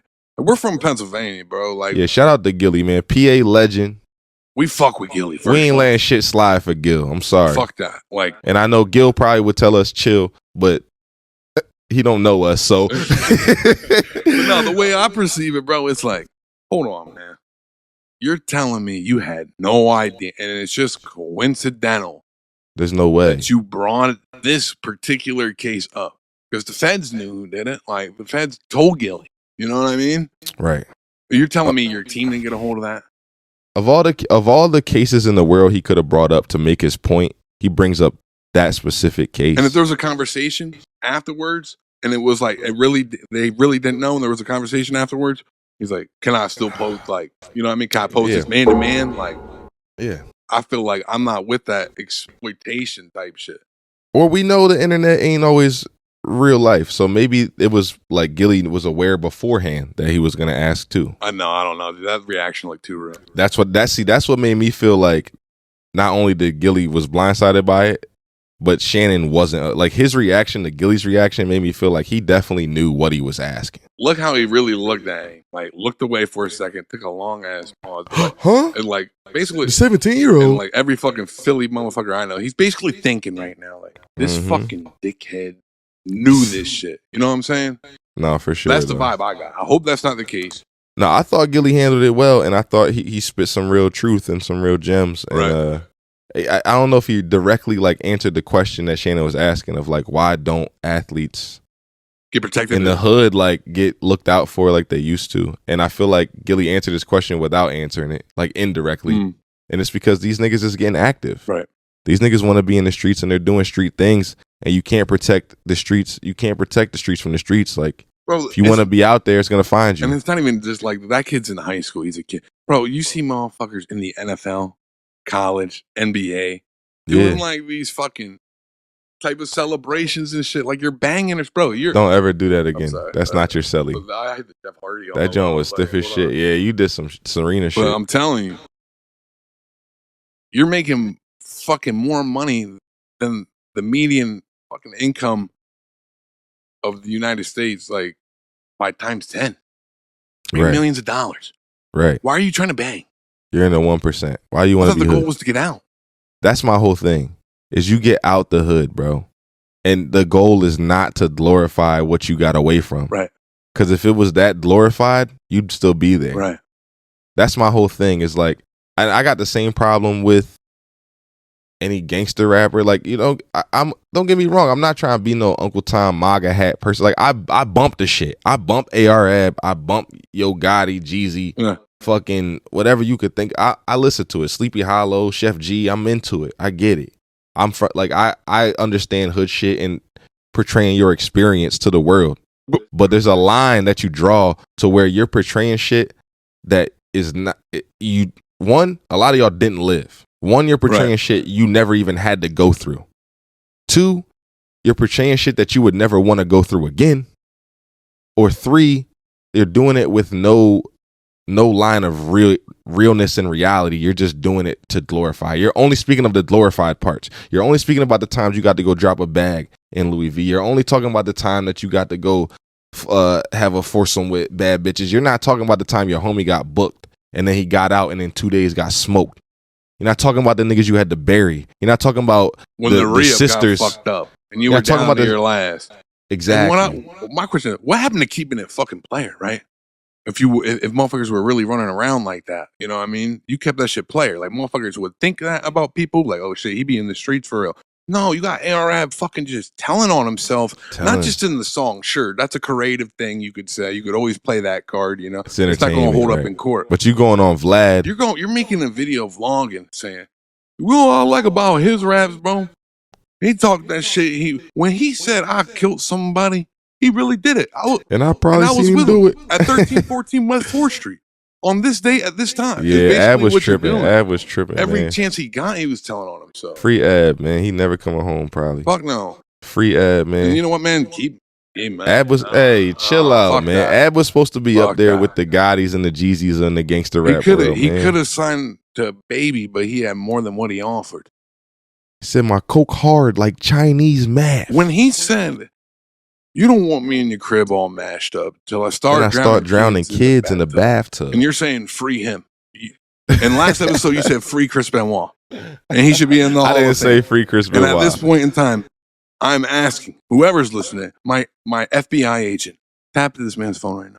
My point is just, in all seriousness, my point is like, you can't glorify some shit that you wouldn't want to live through yourself. You know what I'm saying? You know what? That's why I respect the fuck out how Gilly did respond. He's like, listen, man, these motherfuckers want to be in it until they get fucking hit in their head. He kept it a beat. And Wallo are really on some like, yo, stop. Absolutely. Like, you know what I'm saying? Absolutely. Stop. They tried fucking getting that Kodak, and then I see a video of Kodak a couple months later in the streets all fucked up. You know what I mean? They're using their platform to help the youth, bro. Absolutely. Yeah. Like Wallo cried when Dirk was on. And in the midst of all this, there comes conspiracies about him selling his son to Illuminati. Yeah. That shit's so fucking corny. People get wild on the internet, bro. People forget that celebrities are normal people. Like they just gotta go touch grass. Honestly, yo, for real, go outside, man. Get out the YouTube rabbit hole. You weren't there when Gilly put out fucking a post every single day, and then Gilly was getting on his Instagram and content shit popping by just taking fucking questions before Wallo was even out the Bing yet. Let me give you $1 million worth of game. This guy slid in my DMs talking about Gil. Like, you know what I'm saying? He have two in the bed and shit. Yeah, right. Yeah. It's like he really. But now, he sold his son, dude. His son died after. Look how he's crying because all his fucking hard work paid off. Right. After being fucking wrote off, after having a buzz back in the early 2000s, and then really putting in a fucking grind on that content shit day in and day out. That shit is fucking mentally taxing. You know what I'm saying? Yeah. I'm not taking no Gil slander. Fuck bro. No. And that's where we're at with that. And that's why I say Shannon Sharp, you got one more fucking strike. Well, I'm really putting you in that category, bro. Yeah, don't make me bring Philly to you. I'm gonna keep it real. The Instagram live shit was weird as fuck to me too. You know how much shit has to go wrong for you to go live? You know what I'm saying? You have to. A lot to accidentally. You gotta click a small little arrow. All this, you gotta slide over to live. There's so many steps that have to happen for that. So I'm just saying. Yeah, that shit seemed very planted on some. On some Kendrick episodes, shit. On some Meet the Gram shit. They leak videos of themselves to further push the agenda. Oh, emergency nightcap meeting. This episode is brought to you by Rose Sparks. Here I am, Shannon Sharp, in my mid-50s, and I can still get my dick hard, clearly. Like, you know what I'm saying, though? No, he didn't do that. Bro, that wasn't there. They called the emergency fucking podcast. I remember the emergency pod. I didn't see like the whole thing. It started with that. You feel what I'm saying? And that's why I'm like, that's some fucking goofball shit. It be all planted. Yeah, I'm bro. just saying, you got a fucking platform, man. But we're questioning fucking Gilly the kid who does nothing but positive shit and gives back the positive message to these uplifting fucking kids. Shit. Where you got Shannon Sharp, where it's thousands of teenagers following him, listening to them to have sex on Instagram Live. Now he's acting like fucking DJ Vlad. You got one more, Shannon Sharp.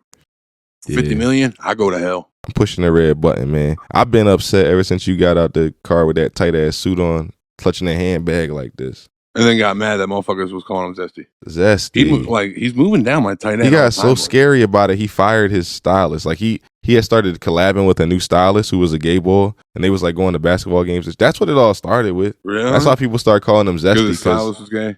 Well, he was like going out to events with his stylist and shit. And then people were like, "Oh yeah, he's zesty," and like, look at his outfit, he's zesty.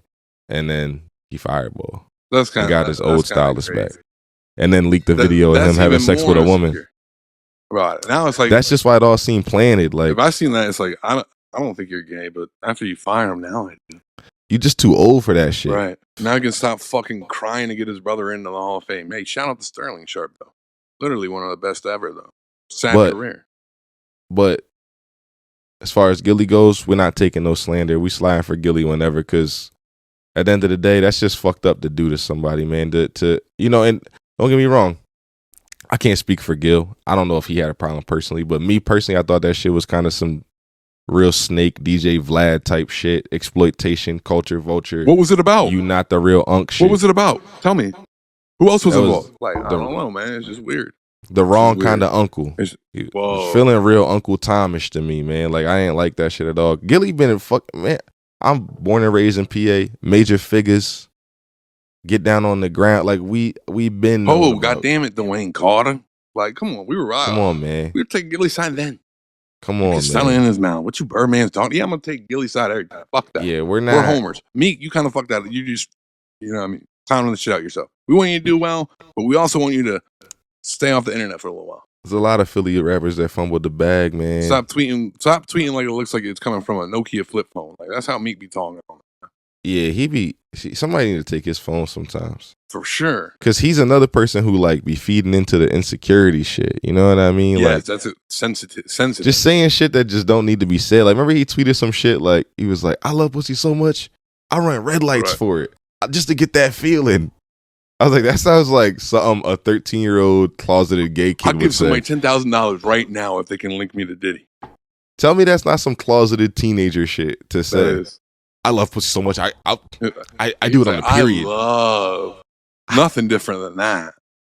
Can't get that feeling nowhere else. Nope. It's like, brother. Just love boobs. Brother, I didn't think you were, but now I do. Love touching boobs, man. Nothing like a good boob. How about it, guys? The fuck up, man. I love ass, but only like female. Just be comfortable in yourself, man. That's the thing about the internet, is it's not real life. Right. People will see a 15-second clip of your life that's been edited however they want to edit it to put it out to farther their agenda. You can't give a fuck at all. You can't be a public figure and give a fuck what anybody got to say. You just can't. At all. Especially not when you sitting in the edge of a pool with French fries on your lap. That's what I'm saying. The stiff ass fucking trampoline jump. Like, what you expect? That's what I'm saying when I'm like, Meek, you're asking for it sometimes. Like, we're rocking with you. We want to see you do good, but you make it hard for us to defend. Yeah, we love Meek too, man. We do. But we do. We love everybody. Even if we spend 30 minutes of a pod grinding you the fuck up, we love you at the end of the day. And we're only grinding you up because we want what's best for the world at the end of the day. Sometimes I'll be talking from hate in my heart. I ain't even gonna hold you. I get that. Sometimes you gotta fucking crash out, bro. You don't always gotta be the right guy, man. I get that. Sometimes it's necessary. But I'm also not gonna be on some, if I ever somehow seen these people, I wouldn't be like, oh man, I'm so sorry. Right. No, I'd be like Pat Mahomes spot. Fuck that. Fuck it. It is what it is. Let me ask you a question though. Because I saw some shit in the news that made me laugh. You know that girl that had the lawsuit against Lyft? Big as shit. Because I know she was too big for the car, and Bo was like, you gotta get another. Yeah. You gotta call it XL. She went on the Breakfast Club. He said you gotta get an XL. That's what the Uber said. He said you gotta get an Uber XL because you ain't gonna fit in this. That's kind of crazy. So she went on the Breakfast Club, and you know Charlemagne. You know how he be. You know he can't resist dick eating on anybody. As soon as she walk in, she sit down. She like, y'all ain't got no other chairs. They like looking around like. And it was a sturdy chair. I'm a bigger guy. I see that chair I can sit in. How would you feel if you went in an establishment and they pulled up a couch for you? Like, damn, maybe I couldn't fit. If they just pulled away a gamer chair. It was like a sectional piece of the couch, like this. Took away the gamer. You say, yo, y'all got a bigger chair. They took away the gamer chair and gave you a futon. That's disgusting. You feel real shitty about yourself. And find the first doctor to prescribe me Ozempic. To be honest, bro, because something got to change immediately. My self-esteem would plummet. Bro, I'm gonna keep it a bean. I am larger than the average human, height, weight combined. If a motherfucker pulled up and they were like, "Hey, bro, like I'm gonna keep it real. I don't think you can fit in my car. You can't get in this Ford Explorer. I'll be like, nah, it's all good. You know what I mean? Sorry, you're not gonna fit in this Durango, so. Right. No, it's crazy. I know a motherfucker with a Durango riding shotgun, though, but it's not a wide issue, it's a head issue. And I'm like, yo, this seat don't fucking go down. I'm saying, how does Shaq fit in a Buick? If I'm 6'3" and my head is on the top, that's definitely some custom made shit. I'm 6'3" in a Durango, my head's on top of the roof. No, but like she was doing an interview and she was like, there was a part where she was like, people just think like I just sit in the house and like I eat and like I don't. And Charlamagne was like, you don't eat. He raped his sister. Yo, he don't give a fuck. His intrusive thoughts always win. Charlamagne's intrusive thoughts will always win. She had some bull with her and she was talking about her family had a PT Cruiser growing up. She was like, all four of us used to ride in there. He said, all four of y'all did not fit in no PT Cruiser. She said, it was 5 of us. Yo. And then the bull she was with was like, he's like, big people know what kind of cars they can fit in. I drove a Buick. Back to my point. Now, clearly, she don't know what kind of car she can fit in. If you got to pull up to the function, tell me y'all got another chair. If you refer to fat as the F word. She wouldn't say the F word. I seen that clip. The F word. Just say it. Say it. I'll say it with fat. You're fat. You're fat. So bitch. say it then. No, but then she is fat. As a fat person from the fat community, right? Let me tell you, you are big as fuck. Yeah, we brought an expert witness to the trial. Listen, just to tell you. I'm not a newly fat. I wasn't skinny in high school and like blew up, right? Homegrown. I've been through the struggle. If you don't want to get refused because you can't fit in the back of the stand, stop eating. Maybe you should walk to your destination. Damn. This isn't like something you can't change. This isn't a birth defect. Get your steps. I never woke up like, why am I fat? Yo, we already got 2 F words. We're not bringing a third out, all right? If you can't say it, you are. You can't help who you love, but you can help what you eat. Like being called a slur based off sexual orientation to you just being a fat piece of shit. And I'm telling you, and then people, I see the comments all the time. Oh yeah, fat balding guy talks about sport. Bro, I don't give a fuck. I didn't call her a piece of shit. No, she is a piece of shit. You're trying to literally have your cake and eat it too. And I think you had enough of that. Damn. I think you done had enough of that. And that's how we got in this pickle in the first place. Are you going to be there if his suspension does fuck up? Right? I'm just saying. The suspension on his car could fuck up. His tires could be fucked up.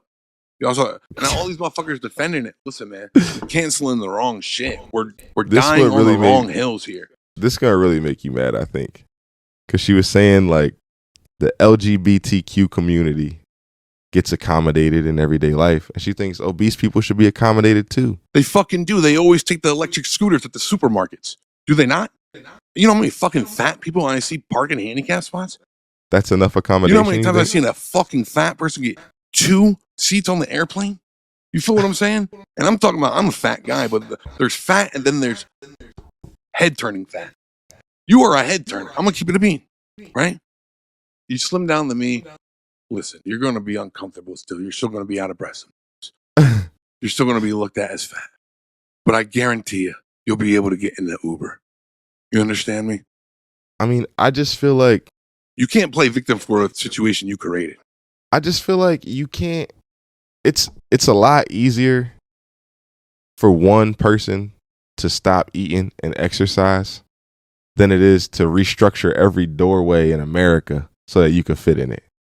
Yeah. We're not putting new suspension on every car and every model. I'm just saying. So that we could fit more weight in it. All right. How can we accommodate big people any more than we've accommodated them? Bro, I got up to fucking 400. You know what I'm saying? And like it got to that point where I'm like, oh, I'm drawn. I gotta get some self accountability. You know what I mean? Some self accountability. I understand some people have thyroid problems, and I'm not trying to be not insensitive, but god damn it, put the food down. They made the Twix bigger. Put the Twix down and take a walk. She'd brothers be on some. Yeah, we need DEI back because fat people don't get hired. No, bitch, you don't get hired, and you don't get picked up from the Uber because you was late to the job interview because it took you 3 extra minutes to walk up the steps. Move. Like if you're out of breath out of taking some steps, there's a problem. We're not handicapping the job establishment for you. I'm sorry. All right, leave this lady alone. No, I can't. You see it all the time. And their stomachs always hang out at the bottom of that fucking church. At least she's a little bit well put. No, well she was put wearing together. some wild shit. She was wearing some wild shit. Was she? She had on like this like halter top joint that was like just a band basically across And people her boobs. think, and like, she probably thinks she's bad. You know why she? Because her friends be hyping her up. Because there's people out there with fucking fat fetishes. Oh. Let's keep it a bean. I think that's the difference between men and women though too. That men have weird ass fetishes? Well, no, women have weird fetishes They too, do. but that too. Men are just horny. That's a big problem. Yeah. But a big problem is the difference between how females treat their friends and how men treat their friends. Right. Men, like if you're my real friend, I'm being honest with you. You get a haircut that's fucked up, I'm gonna be the first one to let you know. If I texted you like, yo, this Uber just turned me away because he said I can't fit in this car. You know I'm keeping it a buck. Bro, You're big as you're shit. say, well, what's the model? Yeah. What's the model? Civic, no chance. No Was it a shot. Prius? Like, you know what I mean? No shot. PT Cruiser, no shot. Right. You can't do it, bro. I'm gonna be like, it's getting overboard for you. They don't want honesty. A lot of people don't want honesty. But girls will lie to their friends to their face, right, and talk mad shit behind their back. Corny shit. Anything I'll ever say about someone to their face, oh my God, girl, I keep it a buck. You're a bad bitch. You're so beautiful. As soon as they walk away, all the other friends like, could you believe she would wear that? Right. Being that big. Get all together. They be having side division. You know what I mean? Keep it a buck side with your division friends. friendships. You know what I mean? We're all one group of friends, but us three are the main ones that really get about, talk about motherfuckers and do all that shit. Right. I don't like that shit, man. But there's a lot of motherfuckers, even men do that shit, and that's just a bitch ass female trait, bro. Men do be acting female. Because if I had a problem with you, I think you and I, if I consider you a fucking friend, I know the context in which you're not trying to hurt my feelings. You're not trying to do nothing. Yeah. You feel what I'm saying? It's harmless. It's from a good place. Yeah. Is what it comes down to. Absolutely. I can criticize. You've been editing your own shit now. If I was like, no, bro, that shit's like, you know what I mean? Yeah, I'm not going to be like, yeah. I would never take it as like, oh, he's just shitting on me for the sake of you wouldn't be like, me. oh, I was about to change that. I just didn't get a chance to. I sent the wrong copy. Like, I'm not trying to fucking hurt your feelings. I want you to be as best as you can at everything that you're attempting in life, right? And some shit ain't for everybody. It's not, man. Unfortunately, we don't get to pick our blessings in this life, you know? No, we don't. And that's what it comes down to, man. We don't get to pick our blessings. But we do get to pick our way.